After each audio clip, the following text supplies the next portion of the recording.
welcome back. We are almost done with little Christopher. First of all, I want to thank Irresistibles for sponsoring today's video, and I want to thank all of you for tuning in and watching this little peanut come to life. I've been thinking about what do I want to do next. When I'm looking at little Christopher, I'm really happy with what I see. However, I want to give it a little bit more of that flesh tone appearance, so that's where we're going to do a wash. And I was debating whether or not I wanted to go right into using the baby skin or if I wanted to use our primary yellow. And I think what I'm going to do is we're going to do the baby skin because we have not really played with that with you guys. I will show you what that one looks like. This is actually the medium baby skin, so it looks just like that. Now, to recap some information about how to mix and mixing ratios. Before you use your pigment, make sure you stir it up really, really well using a popsicle stick. And then when you're making your wash, you're going to do 1 part pigment to 3 parts of your thinner. Do not use the liquid thin for your washes. This is just your thinner. And I had used these amazing jars, which are literally baby food jars that you can get off of Amazon, and I've got them down in the links for you.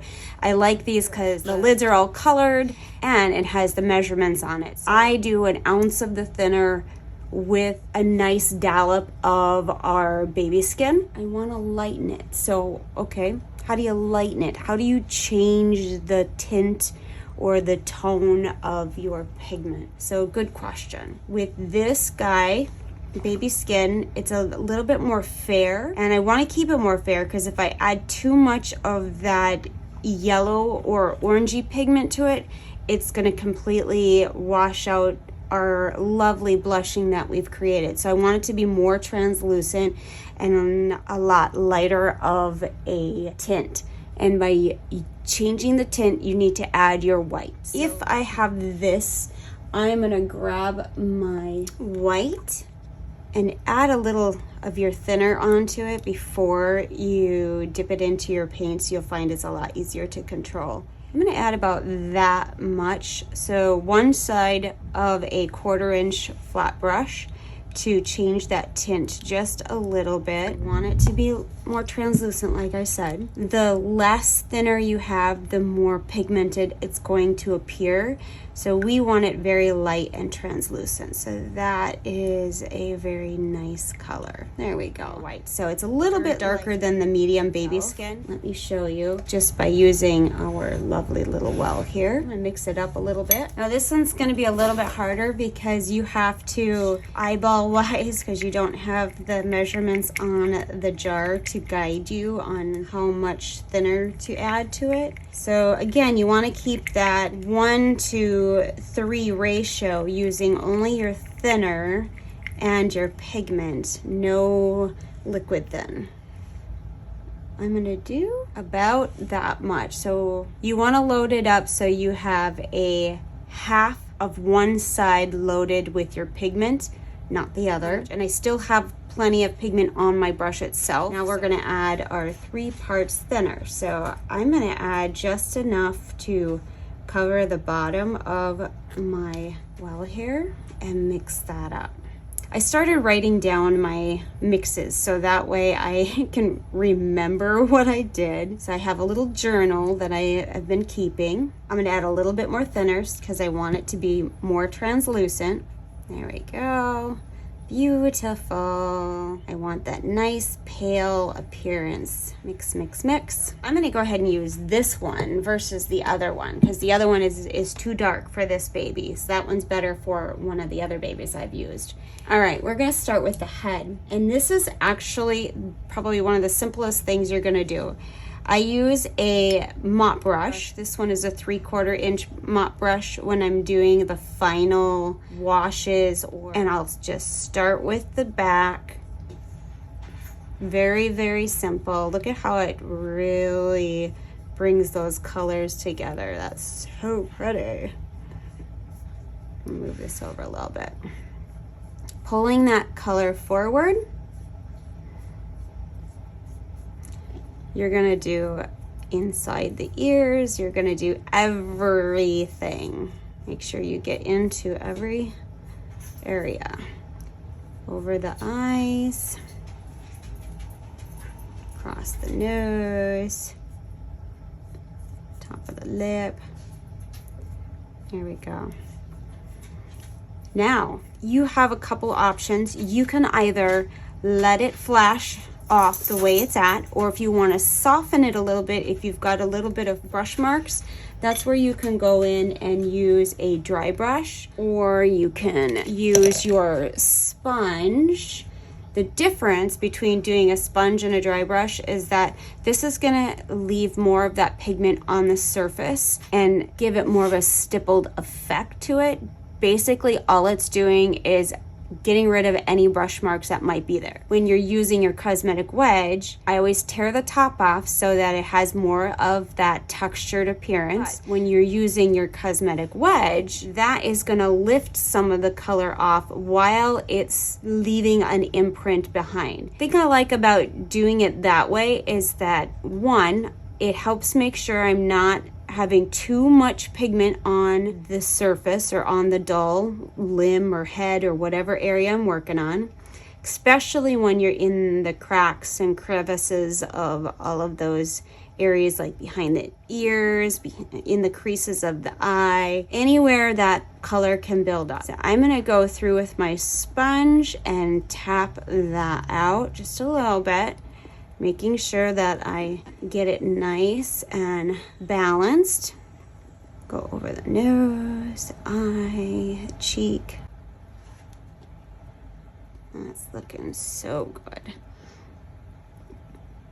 All right, now I will take my smaller dry brush and I'm gonna go in and press out the creases and in the nostril area, making sure that no pigment is pooling in there. I did not go over the lips. That was the one area I did avoid.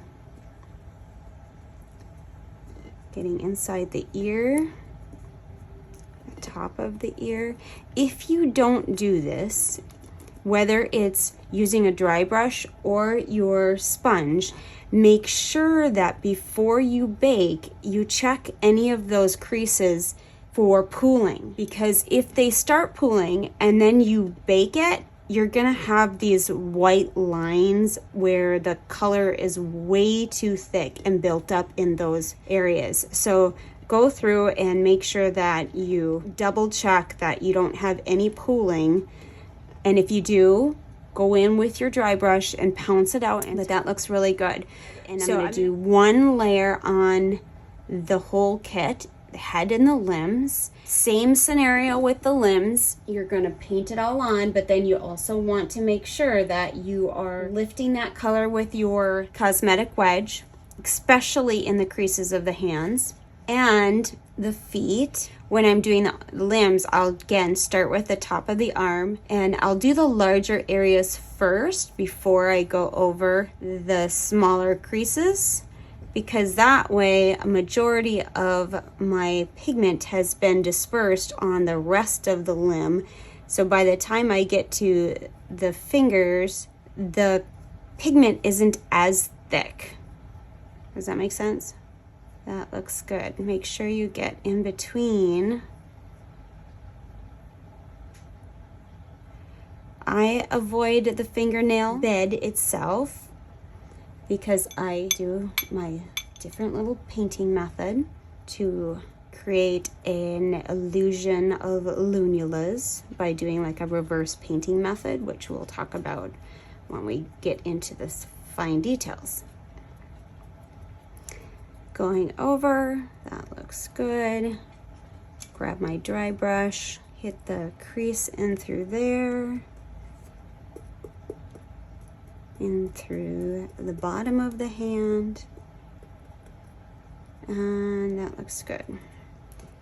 Moving on to the leg, gonna do the same thing. Top of the leg. So you see, if we use flesh tone that I've created here, we would wash out all of that pretty blushing that we've created, at least for this baby. This baby, I wanted to have a little bit more of that fair skin.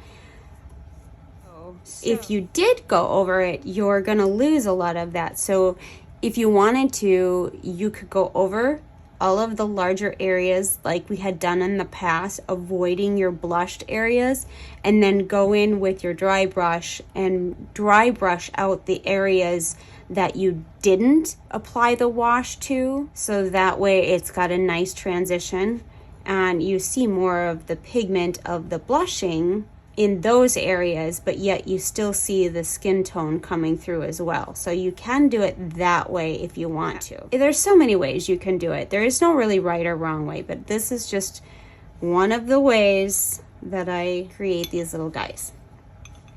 Going in, hitting it real quick with my cosmetic wedge,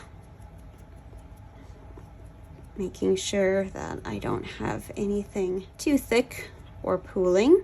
And remember now, because we're using a thinner, you do have to allow the thinner to flash. Basically what that's doing, it's leaving the pigment behind, but softening everything out. So it's more natural in appearance. Just using the backside of my cosmetic wedge to get into some of those crease areas a little bit. And we're gonna hit it with our dry brush. Okay, do that. That looks good. That's very, very nice. All right, I'm gonna go ahead and do the other arm and the leg, and then I'll be right back.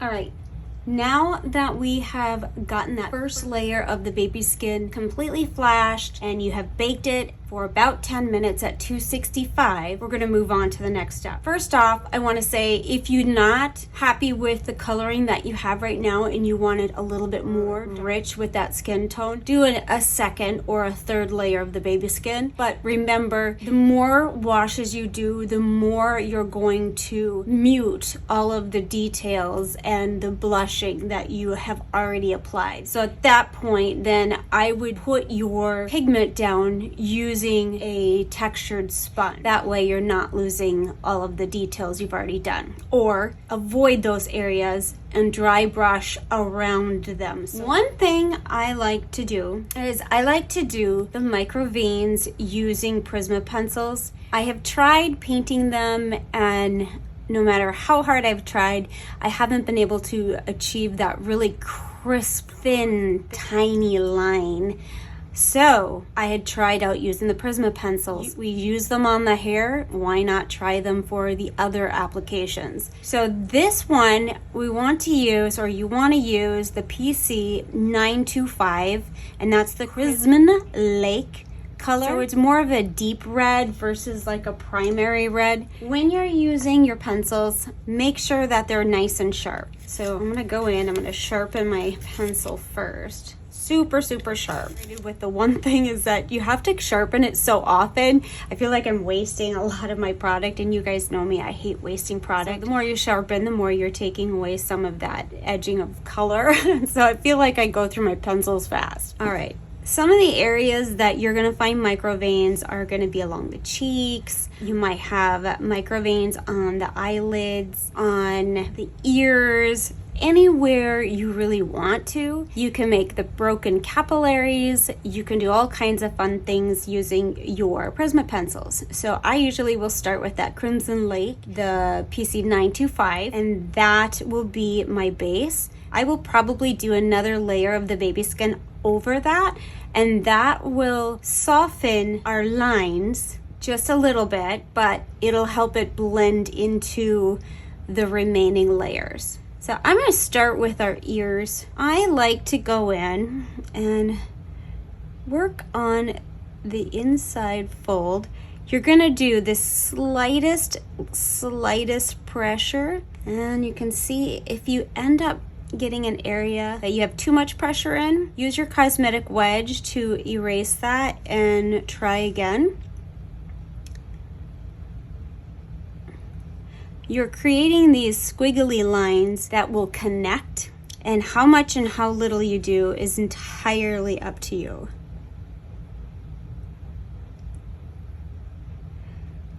Think of it as doing like little V's. I'm gonna go on the back of the ear.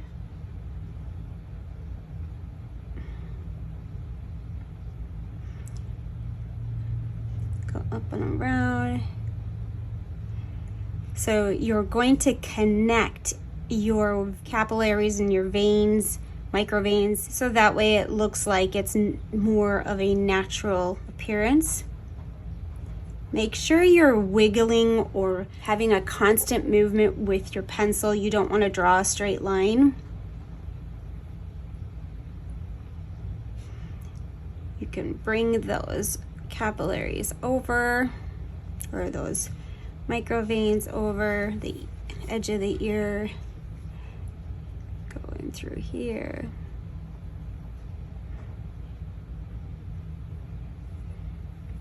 Okay, a little heavy-handed there. Another really great way to soften that out, use your Q-tip, just blend that out.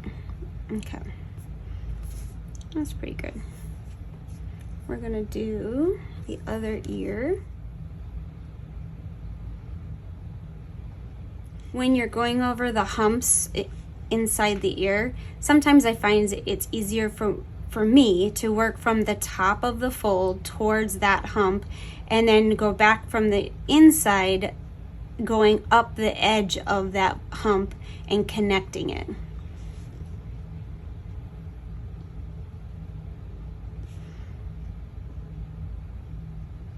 Going up that ridge.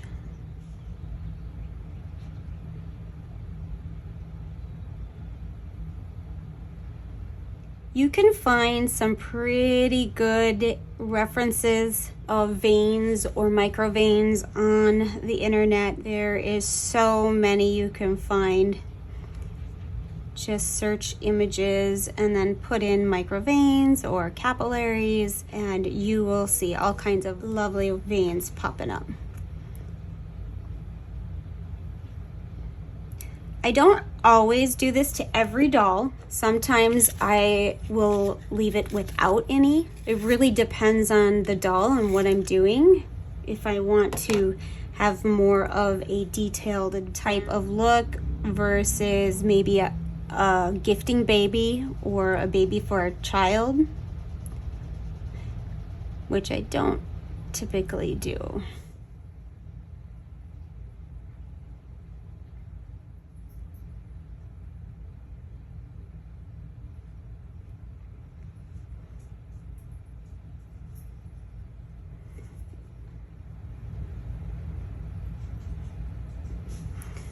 I'm going to do a little bit of the capillaries right in through the cheek area. Again, doing kind of a squiggly Y, sharpening frequently. You can just do a couple of here, a couple of there. I'm doing both sides.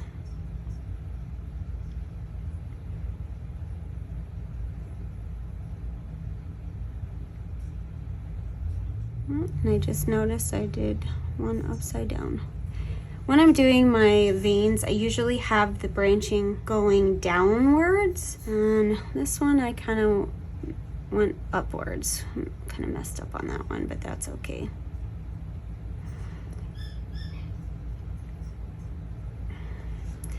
Go down by this neckline here, add some through here, go in through the eyelids,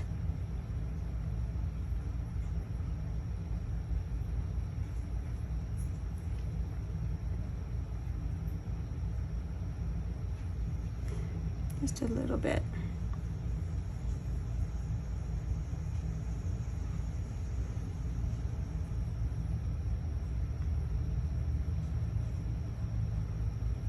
That's good. A little bit on the forehead.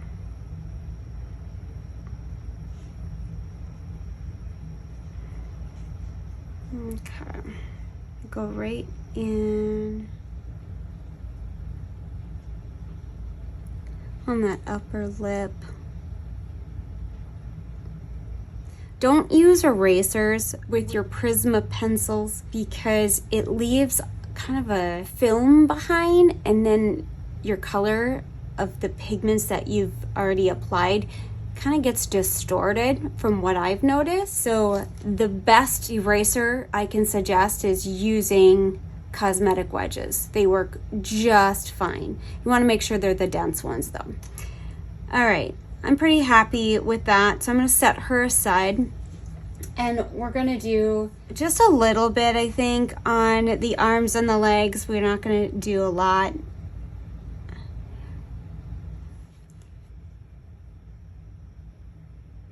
Doing the same thing we were doing on the cheek and the face, making these little squiggly lines, creating the micro veins.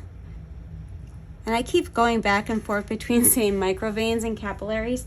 Honestly, they are pretty much the same thing when it comes to creating them with your Prisma pencils. But anatomy-wise, one is a larger vein than the other and has collected the blood supply, where the other one more distributing the blood supply. Just a fun fact. Okay.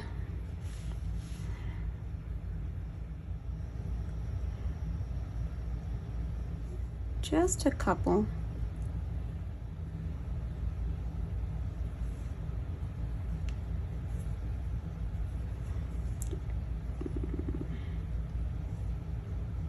Do those little squiggles.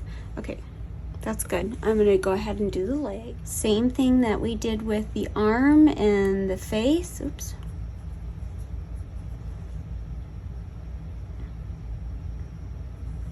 If you find that your veins are getting too thick, lighten your touch. Don't press so hard. Like I pressed pretty hard with this guy and a lot lighter with this one.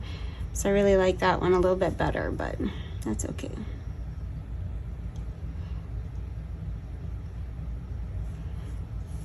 Bring this down.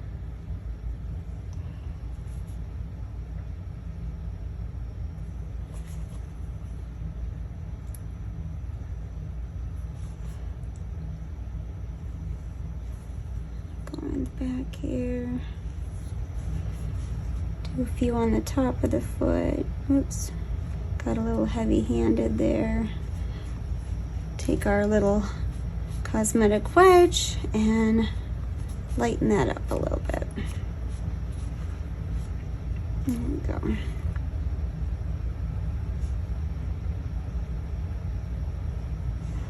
All right, I'm gonna go ahead and do the other arm and leg, and then you're gonna go ahead and bake it. Does that seal the veins? Not quite yet, but it will seal it enough until we put our next layer down. And the next layer we're gonna do is our texture. You can do more details if you want, but for the sake of the video, I'm not gonna do any more of the detail work on this video.